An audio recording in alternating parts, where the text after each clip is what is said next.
அக்ளோ அல்லது glowing skin அப்படின்னு சொல்லுவோம். க்ளோயிங் ஸ்கின் அப்படின்னா ரொம்ப வந்து பிரகாசமாக இருக்கிறது, நட்புணர்வு அல்லது மகிழ்ச்சி ஒளி விடுகிற அல்லது மிக பிரகாசமான. ஸோ இதை வந்து ஒளி விடுகிற அப்படின்னு வந்து நம்ம ஞாபகம் வச்சுக்கலாம்.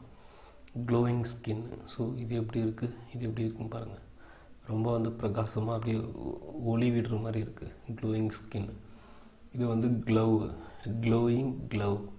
ஸோ க்ளோவு, இது வந்து க்ளவுஸ், GLOVES. இந்த வேர்டு வந்து நம்ம சென்டென்ஸில் பார்க்கலாம் பாருங்கள். எ க்ளோவிங் ஃபேஸ், எ க்ளோவிங் க்ளவுஸ். இந்த க்ளவுஸை வந்து ஞாபகம் வச்சுக்கோங்க. ஸோ இது வந்து பார்க்கறதுக்கே ரொம்ப பிரகாசமாக இருக்குது. அல்லது வந்து முகத்தில் வந்து ரொம்ப சிரிப்போடு இருக்கிறது வந்து க்ளோயிங் ஃபேஸ் அப்படின்னு சொல்லலாம். எப்போவுமே சிலர் வந்து ரொம்ப சிரிச்சிட்டே இருப்பாங்க. Glowing face, glows, glowing face. So இதெல்லாம் யூஸ் பண்ணி இந்த வேர்டை வந்து ஞாபகம் வச்சுக்கோங்க. Aglow, glowing.